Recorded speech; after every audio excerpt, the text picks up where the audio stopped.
परत एक पॉईंट जाऊन बोलू शकतो दादा. आणि परवा जाऊन वॉर्ड ऑफिसरला भेटलेलो. ते बोलले की रोज जेसीपी घेऊन फिरेल मी रोज सर्वांच्या धंदे बंद करायला. हा तर ऐका ना, इलेक्शन टाइम संपला मी जेसीपी घेऊन फिरतो. आता माझ्याकडे व्हिडिओ एक प्रूफ आहे. काल आली व्हिडिओ काढून गेली, आज आली व्हिडिओ काढून, सर्वांचे धंदे चालू. आणि मी तुम्हाला लिहून देते, माझ्याकडून लिहून घ्या, गॅरंटी सांगते.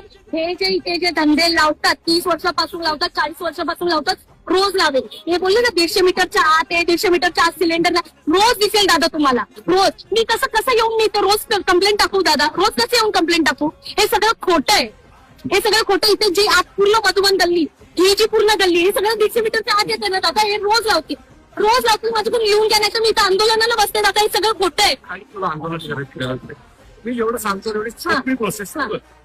तुझी एक टपरी बनव, टपरी लाव, तुझ्यापासून रोज धंदा करायचा, काही अडचण नाही. राहू द्या टीम आहेच. खूप जास्त गरज लागली तर मी स्वतः येईन तुझ्याकडे. थोडं सत्ता दादा, थोडं सत्ता, थोडं 1 मिनिट सत्ता. हे बघा, त्या लोकांनी टपरी कशी टाकली आहे, अशी आडवी टपरी टाकली, ह्याला चिपको. हे एवढं जर आपण तोडलं आणि ही टपरी जर आत बसवली, हा मग मी इथं बसवते. त्याच्यावरती लाव,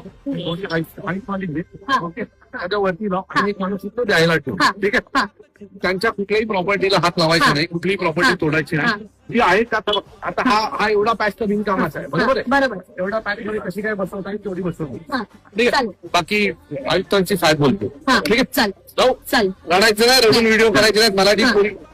मराठी माणूस हा लढत नाही, त्यामुळे बिंदास लढायचं नाही. कोणी आलं आपल्या टीमला बोलव, हे सगळं तुझ्यासोबत आहे.